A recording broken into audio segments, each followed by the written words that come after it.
Welcome to the Starfleet Leadership Academy, a Star Trek podcast told through the lens of leadership development. And now, here's your host, Jeff Akin. Welcome, everyone, and thank you for joining me today. We are examining the premiere of Discovery, the Vulcan Hello. We start off with Klingons and what would appear to be a powerful leader proclaiming that the time has come for them to remain Klingon.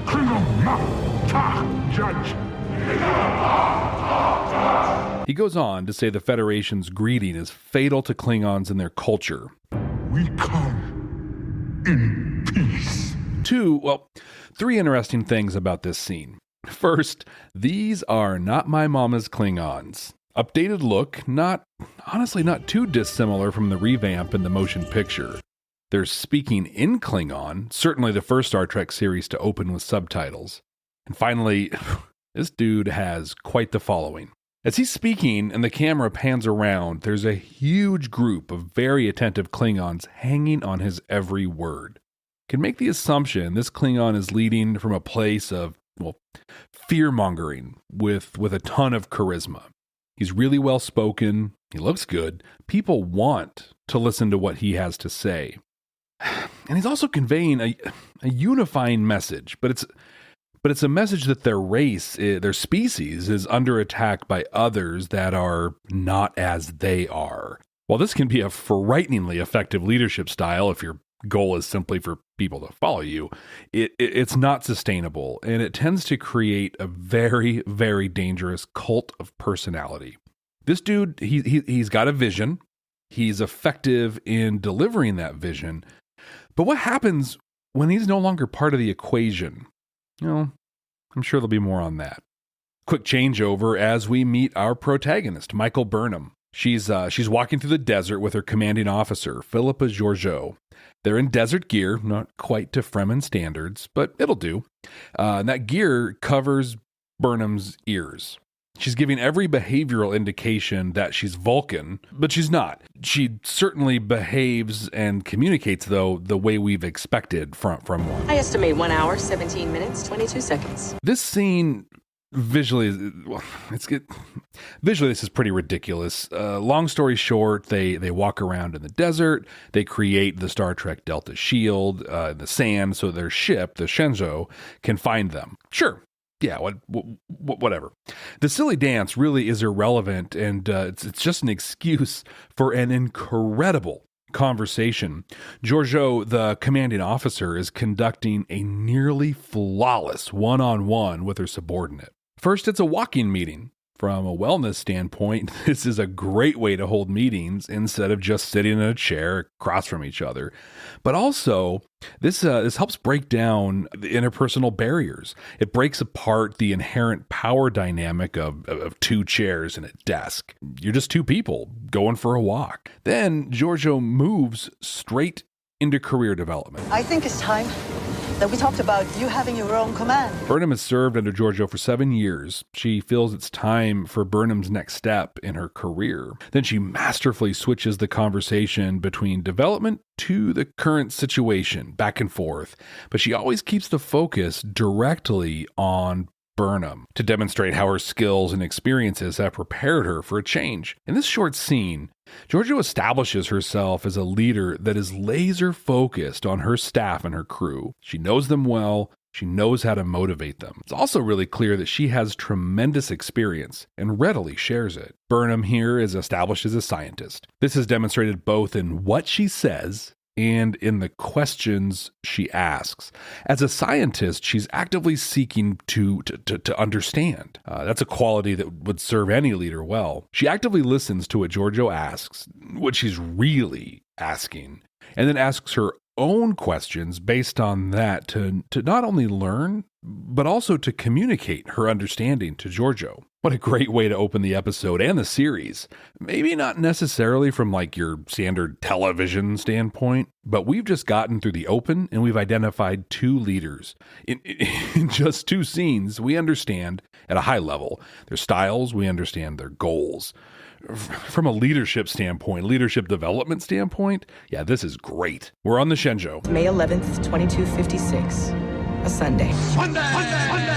This places us 2 years after the events of the original Star Trek pilot, The Cage, and about 9-10 years before the time that Kirk took command of the Enterprise. They're studying some damage to interstellar relays. We see the Shenzhou's bridge is actually on the underside of the ship's saucer. Pretty cool. The relays are in a system with binary stars, so it's kind of rare, and we get a chance to meet some of the crew, including the chief science officer, Lieutenant Saru. He's Kelpian. The theory they're working with is that the damage was intentional, but there's no way of knowing who caused it and why. There's some real interplay here between Burnham and Saru that demonstrates underlying conflict.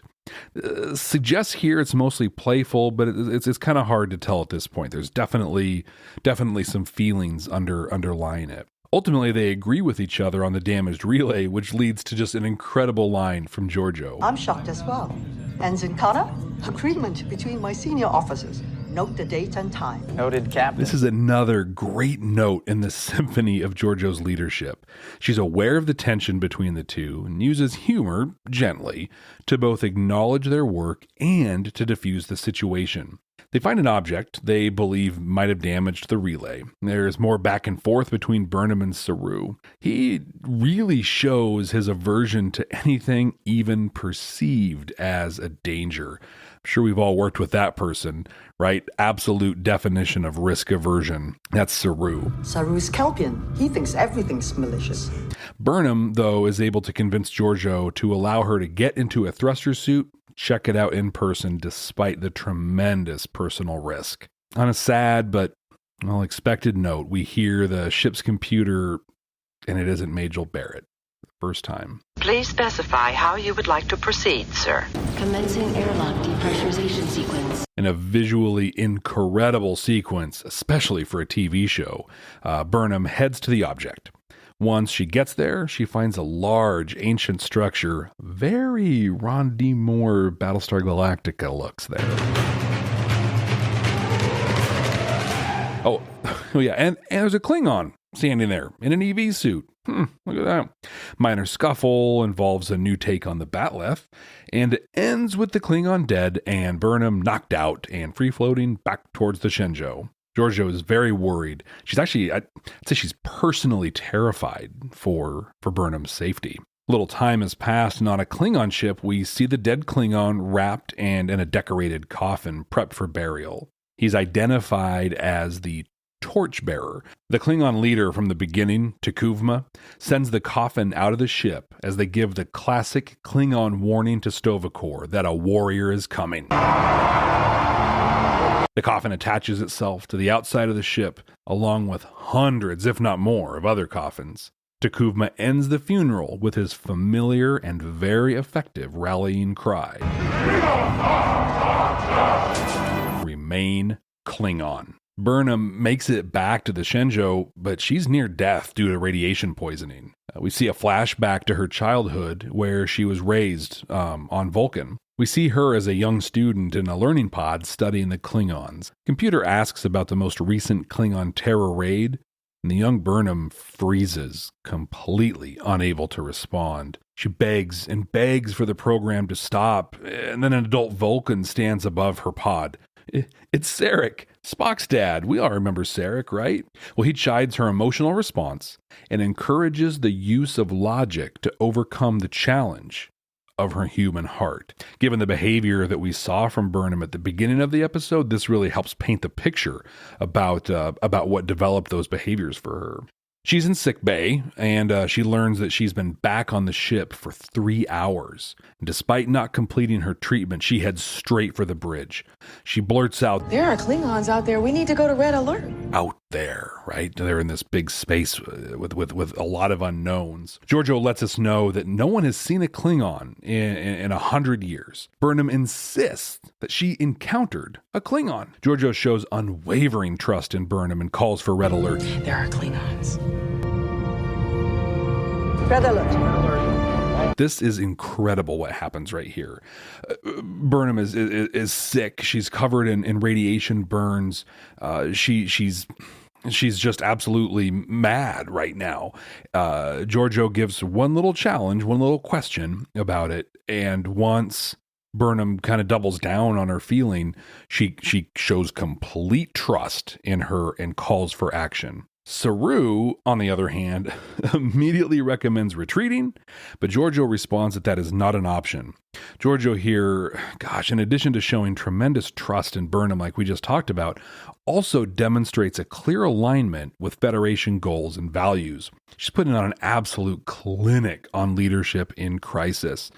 What's key here is that even though there are unknowns, there's potential danger and extreme danger based on what they know of the Klingons. She goes back to what she knows, to the mission, the vision, the goals of the Federation. That helps guide her decision, and she is unwavering in that decision once she's made it. This is going to help inspire confidence in every single person on the ship, everyone that she is responsible for, by her being able to make decisive action that aligns with the mission that everyone is signed up for. Is really going to set the Shenzhou up for better performance in this entire situation. As they run some scans, a massive Klingon ship decloaks in front of them. They inform Starfleet Command, and they start attempting to contact them, but the ship does not respond. On the ship, T'Kuvma is looking for a new torchbearer. His followers begin to show some doubt. They're not stepping forward to claim the title, until one follower, Vok, son of Nun, he's an albino Klingon without a house. He finally steps forward. T'Kuvma's followers immediately rip into him because he's not of noble blood. He's an outcast, but he claims his worth not by blood, but by faith.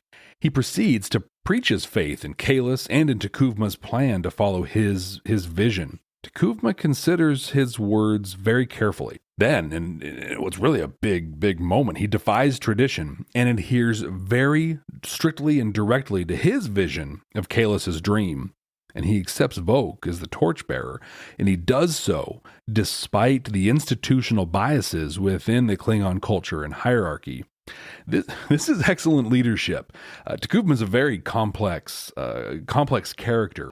He's promoting an individual not based on their unearned privilege, but for their dedication, their loyalty, the adherence to the mission and the vision both. T'Kuvma makes his choice, and his followers cheer that decision, even though just a few seconds earlier, we were seeing clear prejudice from them. You have to wonder, is this because of T'Kuvma's courage and leadership, or is it because they're afraid? Is it because he actively uses fear as a motivator, and his followers are afraid to visibly disagree with his choice? I think that's the real risk, one of the real risks that comes with this leadership style. Saru on the Shenzhou makes a very alarming discovery. He finds that the Klingon ship is entirely covered by coffins, filled with dead Klingons, dating back thousands of years, all the way to just a few hours ago when they sent the prior torchbearer out there. At that point, he really strongly advocates for Burnham to recommend retreat.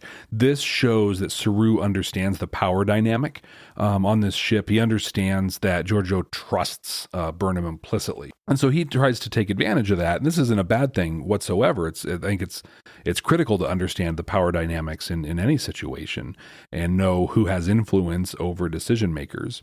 Saru shows that he has that, a real testament to his survival instincts.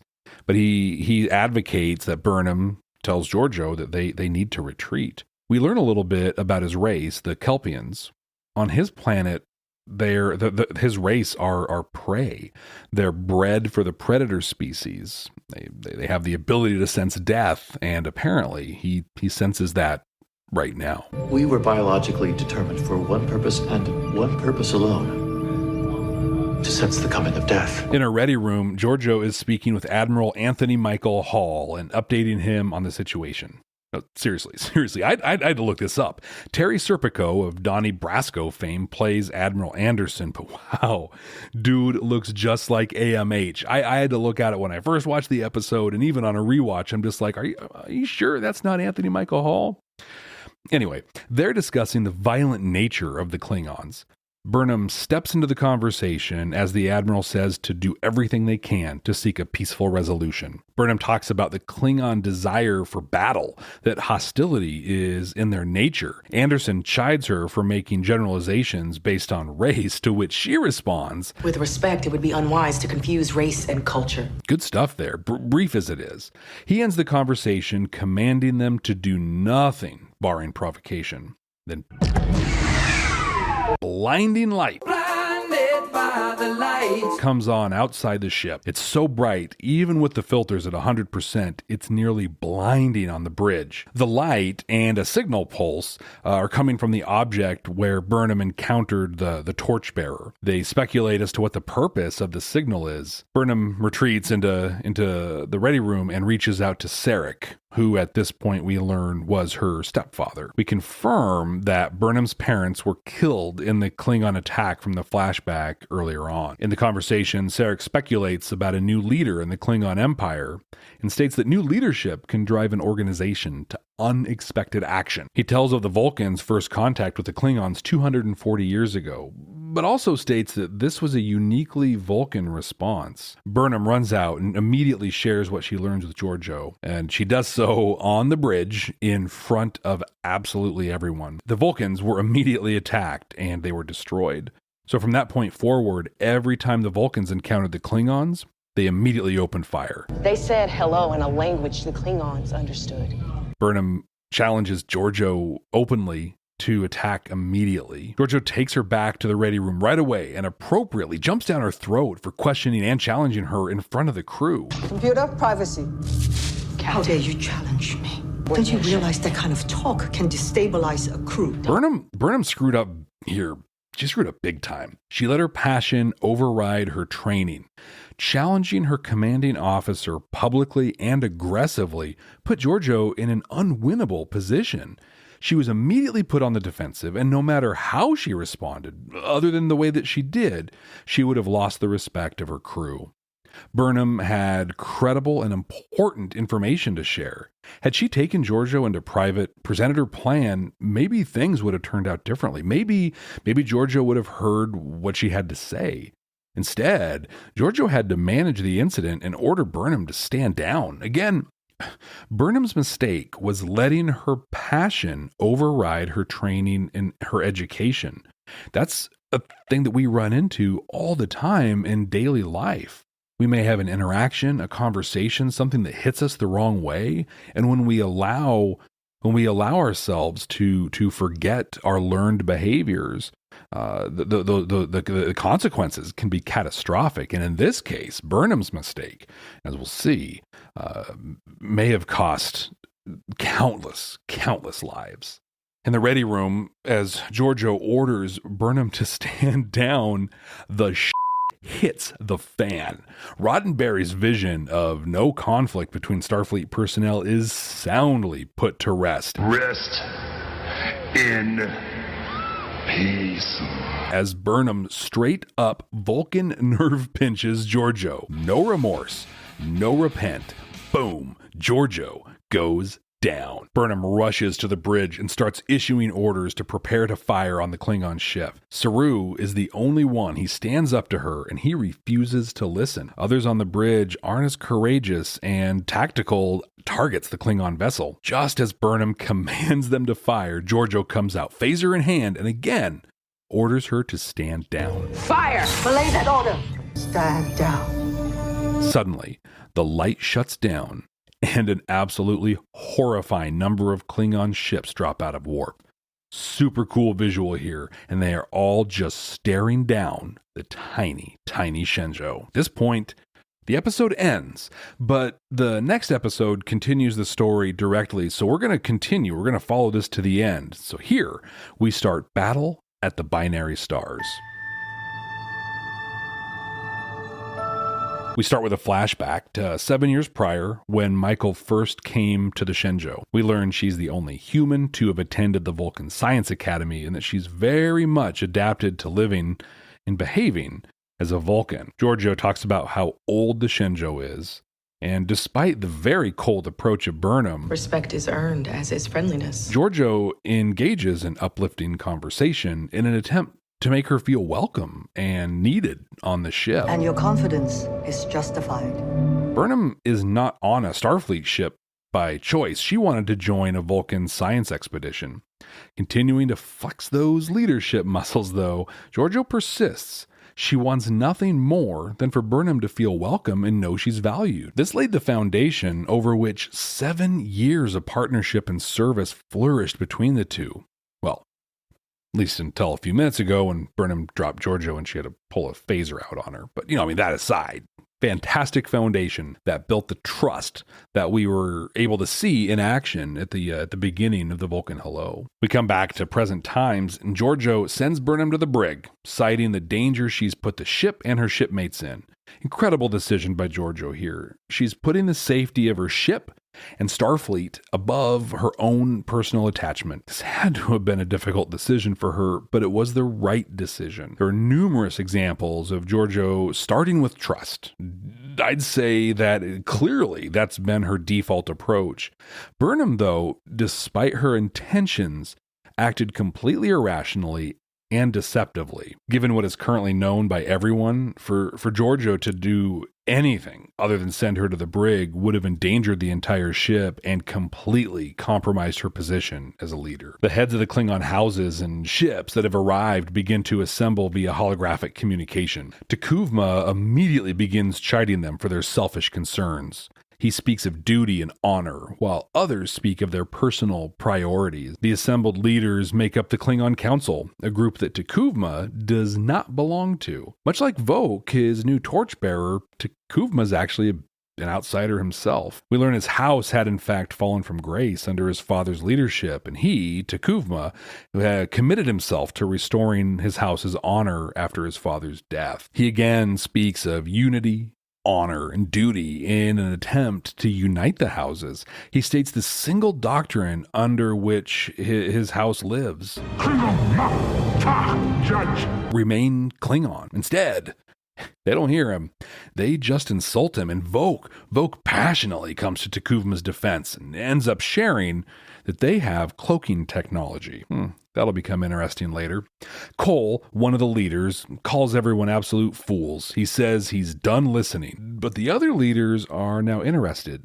They'd like to hear more. T'Kuvma uses this opportunity to build Klingons up as a pure people, not filthy and mixed like the various races and species that make up the Federation. He calls them to battle. He calls for them to unite and crush the Federation.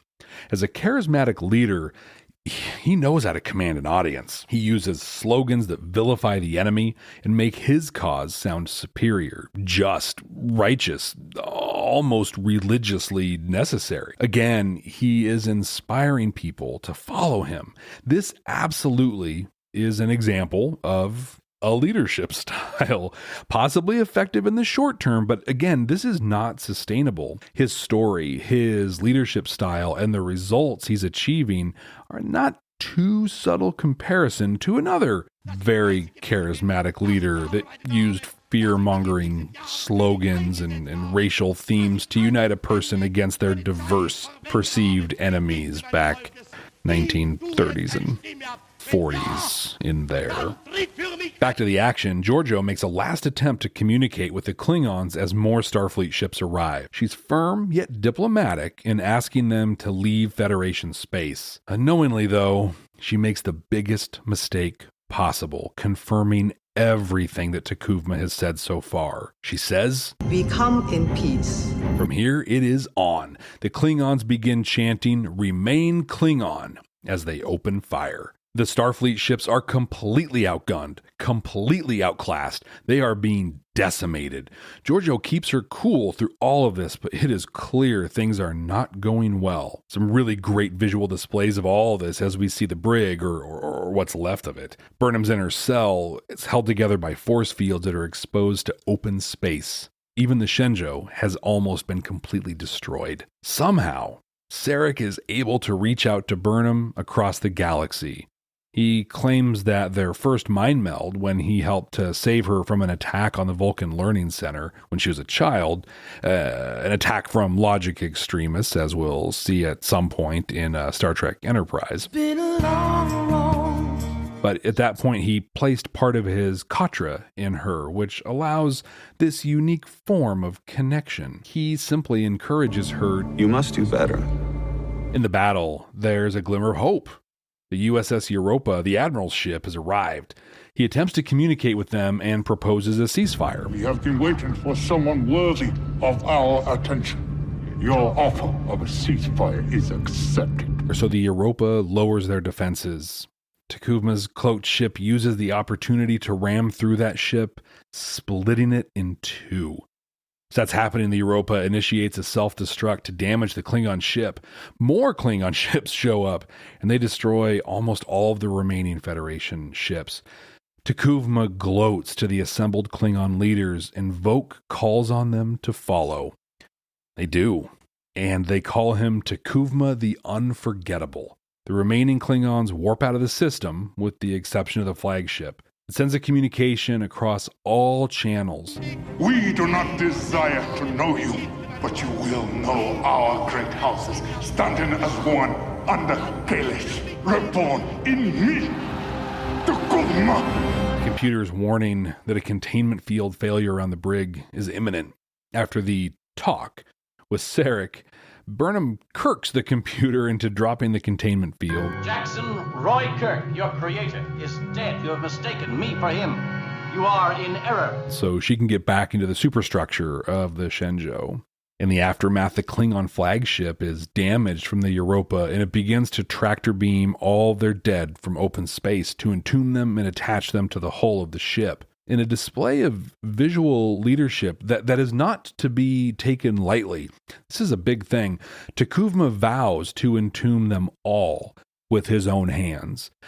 When your culture is completely based on battle, on violence, on being at war, and the ultimate price you can pay, the ultimate, tribute that you can offer is yourself to die. For him to commit and then follow through on entombing each one of them individually and with his own hands speaks volumes to his dedication to his vision here. I think what's powerful in this is not that he's entombing the dead, but he's walking the talk. He's modeling the vision and showing how far he is willing to go. T'Kuvma, a very flawed leader with a style that is not sustainable, overall isn't good, but he has these moments, these flashes of absolute brilliance.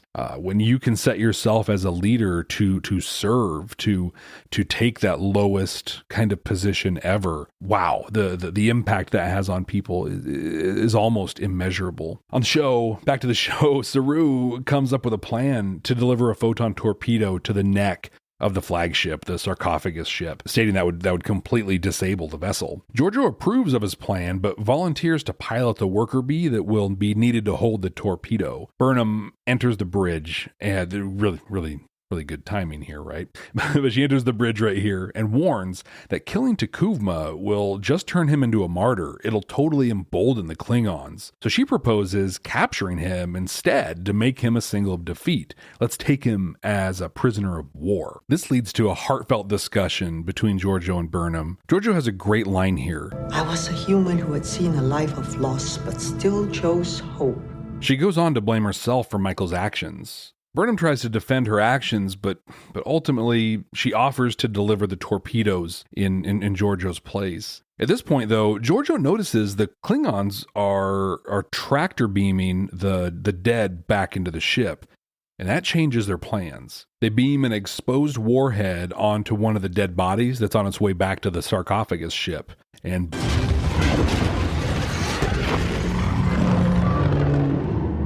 it detonates, and the neck of the flagship is broken.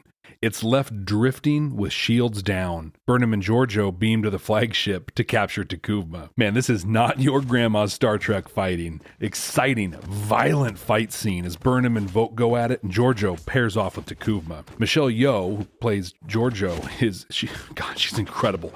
Any chance to see her in a fight scene is a don't miss occasion. She looks great and makes T'Kuvma look like an absolute beast. Just as Burnham gets the upper hand, grabs her phaser to take out T'Kuvma, he stabs and kills Georgiou. Saru on the Shenzhou immediately reads the loss of her life sign, totally overreacts, and beams Michael back to the Shenzhou at the exact second that she shoots and kills T'Kuvma. Burnham, if she's deceased and you're in danger, I have no choice. A bloodied Voke confirms Burnham's fear as he declares T'Kuvma's death will be the cause to unite all Klingons. The episode comes to a close in a dark Federation courtroom as Burnham pleads guilty to charges of assaulting a fellow officer, mutiny, and precipitating war between the Federation and the Klingon Empire. Guilty on all counts. She's stripped of all rank, all honors, and is sentenced to a lifetime in prison. And that's it. That's Discovery. So I gotta be honest, I thought this one was going to be a challenge to look at through the lens of leadership development, and I couldn't have been more wrong. Of course, the two incredible and polar opposite examples of leadership die at the end, so we'll see what the rest of Season 1 has to offer. But I won't lie, if you've watched the series, I'm really looking forward to getting into some of the episodes in Season 2. I'm recording this episode as we are awaiting a premiere date for Season 3 of Discovery, so I'll acknowledge right up front that this series is still really controversial among a lot of the fans of Trek. Trekkies, do we still say that? Trekkers? Those still... Yeah. Anyway, despite the controversy, I love this series. I really enjoyed the series kickoff that we just went through. A lot of departures from Trek of old, but that happened back when The Next Generation debuted too. Oh yeah, and when DS9 debuted, and when Voyager, and yeah, you get the picture. This is kind of how Star Trek works. By far, this is the best produced, the most well thought out series premiere to date, to the time that Discovery premiered. The effects were unreal, absolutely gorgeous. Characters well thought out, and the actors had a very solid grasp on them. I understand that this two-parter was meant to serve as kind of a prologue to the rest of the series, and that's why I chose to do them together here. But I tell you what, these two episodes absolutely hooked me. Command codes verified. So this is a weird one, right? I'm going to talk about T'Kuvma and Georgiou here, but they're dead, so not a lot to look forward to as they develop, or don't develop. Michael Burnham is clearly the protagonist in this series. Through the second season, it's even been called Star Trek Michael Burnham by some. But this is unique in Star Trek because though she's the protagonist, she's not really the leader here. I mean, there's a handful of moments, and as we go through the series, we'll be sure to point out those moments where she demonstrates leadership, but leadership really is not the primary focus of the character of Michael Burnham. So, T'Kuvma. One of the cool things about new Star Trek is that they have coordinated all of their media. Comic books line up with novels that line up with what's on TV. Before this, there were tons of comics and novels of all the other series, but they stood on their own, totally separate from what we saw on TV and what is acknowledged as canon. But not Discovery. Discovery, it all lines up. They use the other media types to really flesh out a lot of the details in the other stories. T'Kuvma's background, that are just a few seconds of flashback here, is the subject of a 4-part comic book series called The Light of Kahless. Totally worth checking out. Between that and what we see of T'Kuvma here, my read on him is that he sees himself as a visionary, as a prophet. He seeks to unite his people around being Klingon, the racial supremacy of being Klingon, and in their belief in Kahless. He believed the Federation threatened absolutely everything about both of those things. He used fear. He used charismatic speeches to rally his followers. It's hard to argue about the effectiveness of the leadership style, though. I mean, I gotta be honest, it works. And it works really, really well. But then it completely backfires. And it completely backfires 100% of the time. Human history is absolutely littered with leaders like this. They were all successful in leading and inspiring their followers, but it never lasted long. Leading from fear simply is not sustainable. You're either in the inner circle or you're not. And there is a big difference between those statuses. And the main difference between them is how sycophantally you parrot the leader's message, right? Like if you want in, you say the things that you need to say. People are not brought in or promoted based on their skills or their abilities. I mean, look at Vogue. He moves from complete obscurity, no house, no status, to T'Kuvma's right hand just by showing unwavering loyalty and support to Kahless, to Klingons, and above all else, T'Kuvma and his vision. T'Kuvma's story ends, but the first season of Discovery, we see what plays out from his vision and from his leadership style. Spoiler alert, we will see immediately after this that the remaining houses that were united by T'Kuvma in this episode have completely forgotten his message. All they care about is getting the cloaking technology that the sarcophagus ship provided and the prospect of war with the Federation. In fact, the next episode of Discovery picks up 6 months after the end of this episode, and T'Kuvma is little more than a whisper. With all of his vision, all of his passion, his leadership approach reduced it all down to a simple opportunity to just go to war with the Federation. Now, Captain Philippa Georgiou, first episode hadn't even finished airing, and she was already my vote for best Star Trek captain.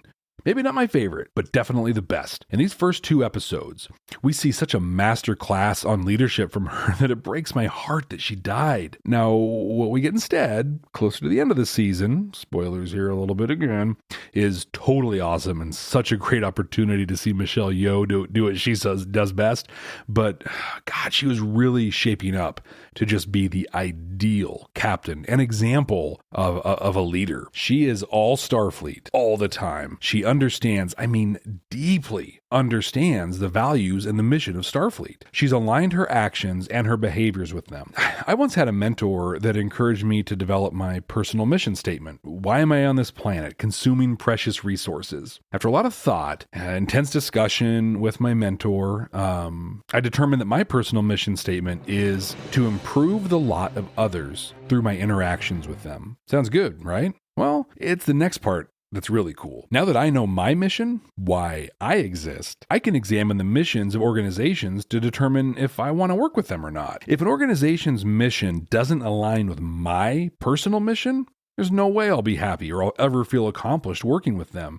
And honestly, they're not going to get the best out of me. It's total lose-lose. Now, I don't know what Georgiou's personal mission statement was, but we can draw some inferences. In a ready room, we see many classic-looking books, what appear to be plaques or awards, and a telescope. Pursuit of knowledge, pride in accomplishment, and exploration. All values that would build a mission statement that would likely align very well with Starfleet. So I want to challenge all of you to go through that exercise. I want you to develop your personal mission statement. It's not a contest. It's not about trying to come up with something cool. It's trying to come up with something that you can align your actions to, your behaviors and your goals. And it's not about thinking about something in the now. As a parent myself and others, I've heard from colleagues that would say their mission on this planet is to be a good parent. But the reality is you may not always be a parent. Someday your kids are going to grow up. Someday they're going to need you more as a confidant and a supporter than a parent necessarily. Read your own into that, but I think there's more to it. Terrible things could happen, and you may outlive your children. The point is that you, as an individual, you go on, you persist, you last. So what is it that you exist on this planet for? I'm dying to know what you come up with. I'm on all the social media at Jeff T. Akin, JEFFTAKIN. Let me know your personal mission statement. I think that once you've developed that, it's an absolute game changer when it comes to charting your course. And as we saw here with Georgiou, really put her in a position to be an unflappable leader to a crew, even in the most dire of situations. She develops trusting relationships with those she works with. She encourages lively and sometimes contentious discussion among her crew. In fact, she actually feeds the contention a little bit between them. She actively capitalizes on their strengths and their differences to help develop a better and more thought out final decision.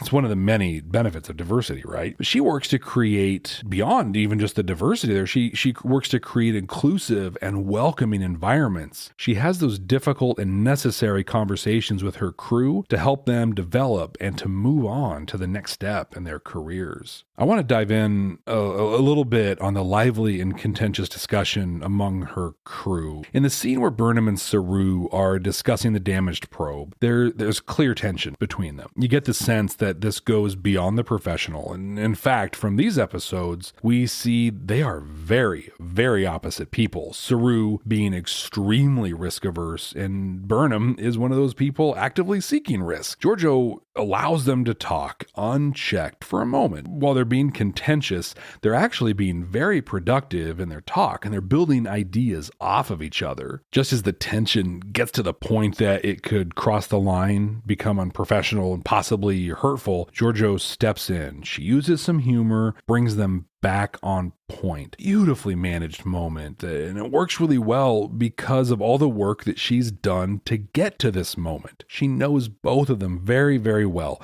She knows their strengths. She understands their communication styles. Also, and possibly most importantly, she trusts them. She trusts that they're approaching the problem with a solution mindset and that they're verbally sparring with the best of intent. Because of all this, she knows the precise second to interject and refocus them on the situation. It's a shame she's gone. I mean, this is a captain I would want to serve under. Imagine having a manager, having a boss that is focused on you, that has your best interests in mind, that knows how to get the best out of you, that trusts you, and that you can trust. More than that, one that is transparently dedicated and personifies the values and the mission of the organization you both work for. Philippa Georgiou, rest in peace. Well, one thing we know for sure, moving forward with Discovery, it doesn't fit into any mold that Star Trek has laid out before it. And that's not a bad thing. In fact, I think the first season of The Next Generation suffered so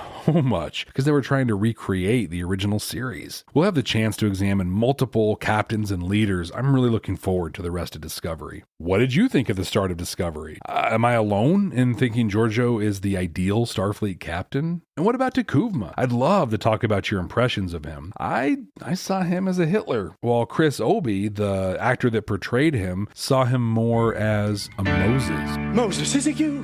What did you think? You can catch me across social media, again, at Jeff T. Akin, Jeff, T as in Thomas, Akin. Hit me up. Join me next time when we go back to the very beginning. Well, kind of the beginning. The beginning as far as what was seen on TV. We're going to meet Kirk, we're going to meet Spock, and some of the rest when we check out Where No Man Has Gone Before from the original series. Until then, Ex Astris Scientia.